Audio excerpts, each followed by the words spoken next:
Welcome back, everybody. Man, Southwick, it's just one of those tracks that you don't want to race. You know, I love Mike Grundle and everybody that runs the track. It's just, there's no breaks whatsoever. I have got, you guys know the drill. I have got my caffeine. It's midday. You got to go with it because I don't drink no alcohol. And it wouldn't be a Johnny Hopper live video if I didn't have some freaking, Costco cookies. But this is a brand new one. I got these last night because I am a decent individual, right? You know, I might be a dickhead every now and again, but I'm saving these for the UFC fight tonight because I'm having a barbecue and everyone around needs to get all hopped up on some sugar, which is crack, which is the Costco cookies. But I digress.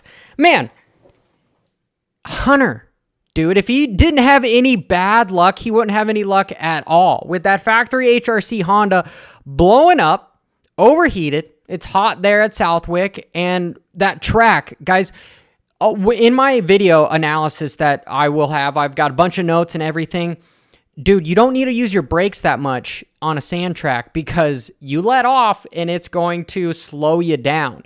And there is so many bumps to where there is no time to brake. Like at least on a supercross track, guys can take a breather. At Redbud, you could take a breather over Larocco's Leap where try to expel a bunch of CO2, get a big deep breath so you can keep going. Southwick, it's just boom, boom, boom. Sand tracks are amazing to practice on just because there is no brakes. And Tom Vialle, yeah, Cooksy, you heard me, Tom Vialle with the overall. And why do I think he did so well there? Well, dude, he's an MXGP guy, and our sand track at Southwick is kind of, I don't know, it sucks compared to like Lommel. Just putting it out there. Overseas, their sand, they will ride circles around us, and he pretty much just proved it. Here, I want to show you something when it comes to the privateers, because there's an interesting point that I want to talk about that I respectfully disagree to the broadcasters, right? Love him to death, respect Carmichael, and Jason Wygant, he is an amazing, actually Jason Wygant didn't even say this, but he's just a great journalist and good to have on there. And James Stewart, I love what he brings to the table because he's able to pick up on some little things where I'm like, man, he does a damn good job, right? But this is what I'm disagreeing with. Here, you've got Dakotas, who just comes out and has the fastest lap time in qualifying on a 3-digit privateer effort, 250. It's just, there is some really good riders out there that just don't have the proper funding behind them. And then in the 450 class at Jet Lawrence, we all know Jet is riding at 80%. Even on the podium, this is the first time where Johnny Amara came up to him and he didn't look like he was ready to just, go run a marathon. He actually looked fairly gassed at the end of both the motos, which I thought were informative because, again, there is no brakes on a track like Southwick. It is just constantly boom, boom, boom. So usually the smoothest guy wins because if you can flow, which is exactly what Jet Lawrence does, because if you look at Jet ride between Sexton, man, what is the biggest thing that, here, I need to get back to the other screen.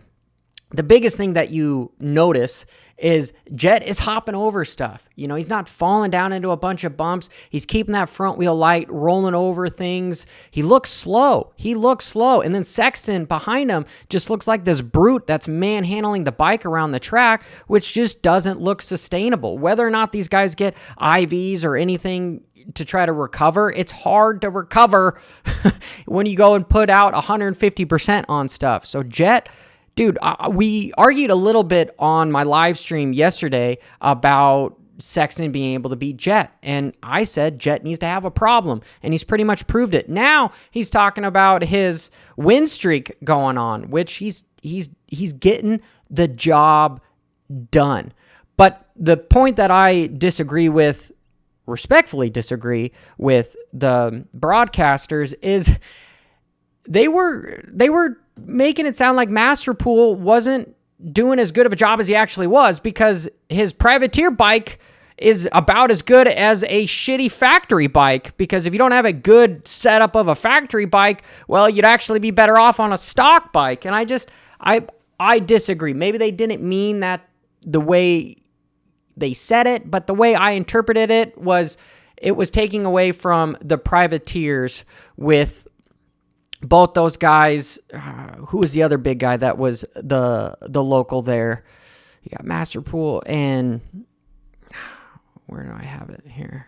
Dun, dun, dun, dun. Was it Hanning? Here, I need to look back at the deals real quick here. Bear with me. Dun, dun, dun. Let's look at overall results. Canning. Yeah, that was it. Why was I coming? I knew it was in there, but no, these local guys and these privateer guys, they're just really good riders, and they've got the fitness to maintain. And my point is with the factory bikes is just simple. You guys have got the resources to, if it's a shitty setup, well, you can spend all the time you want to fix the setup. We had a privateer on the live stream yesterday that has a full-time job, and he doesn't have the luxury to go test every single day to try to, or the resources to, hey, let's put on different triple clamps. Hey, let's take the titanium bolts out. Let's put the aluminum ones back on so that it flexes a little bit more. Like, they don't have the resources to do that. So I do respectfully disagree with that. And hey, because this is a live stream, I want to give a big shout out to the video sponsor, which is Complete Med Solutions. And it has just gone live with a blood evaluation test. So if you are struggling with fatigue or any sort of symptoms of stress related, you just feel like you're overtrained, it's a smart idea to get a full blood analysis test done, because Coach Rob and his team of doctors can have a turnaround time within around 2 weeks, and you need no prescription required. A lot of high-level athletes get these done so that they can stay at a high level of performance. So make sure you go over to CompleteMedSolutions.com. They are now live for a blood evaluation test. So big shout out to those guys. Go check them out here. And Deegan, I kind of think the pressure got to Deegan a little bit in that second moto. We heard him talk about him having a chip on his shoulder. He's won the lottery twice with Hunter, with 2 motos in a row, not making any points. And he has inherited the points lead. And that is a lot under the Deegan camp here. Do I think he can hold it? Quite possibly, yes. He's got the speed.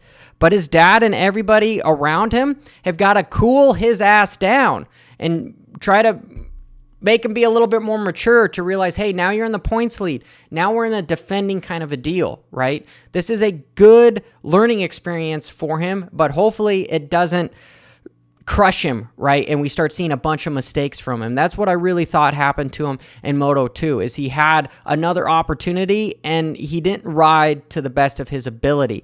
But now the little dude has got the points lead, which is freaking incredible. And that's why I say he's got the advantage right now, is because he's got the red plate, but he's got to switch his mindset from, hey, kind of how do I keep the red plate, to let's just ride my own race and build the confidence just like Jet has it from himself. And really, man, because he's 5 points ahead. And I don't know. I want to know in the comments below what you guys think, if he can hold it throughout the rest of the season, or if Hunter's eventually just going to win it. Truthfully, after Hunter riding that second moto, I don't know if he actually is hurt, because even the first moto, he did come from outside the top 10 to up front and then ride the whole moto and have the bike blow, which is unfortunate. That just sucks. But he also needs to make sure that he keeps his confidence up to be able to continue to ride home with this, because there's big paycheck at the end of this for sure. Really, there's not much else to talk about besides, I want you guys to stay tuned to this channel, because I've got some good stuff coming with the analytics on the deal. Oh, and by the way, that first moto, Masterpool was the best performing Kawasaki ahead of all of his factory counterparts when it came to AC and Jason Anderson. That is a statement. That is a statement that everyone should realize, that, dude, this guy's on inferior equipment and he's getting it done. It's at that level, the equipment makes so much. Let's give this kid another factory shot to where he can have the resources behind him to where he can fly to the races and he can change a bunch of stuff. If there's anybody that deserves it, he does. And the sport is just a bummer that you don't have factory guys on the sideline like a B type guy, like a bencher.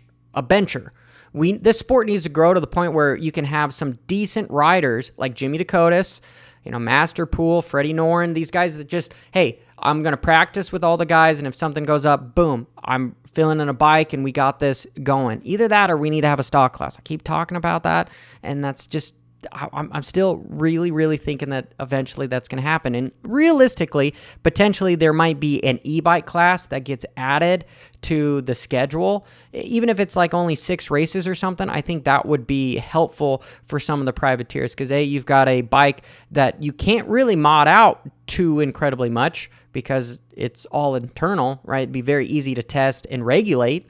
And if there's less races, these guys could afford to go to the race and potentially make some more money. But anyway, I sincerely appreciate every single one of you that stays tuned to this stuff. I will take a look at the chat here. And hey, Brendan Walsh, I know you had my back there with canning. So congratulations to all the privateers. And I'm just talking to freaking talk. It's because I'm all hopped up on caffeine and some other stuff. But I actually have 8 miles I need to go run before this afternoon because it's part of my program. And anyway, too much TMI. Till next time, keep it WFO. Bra-da-da-da-da-da-whoa.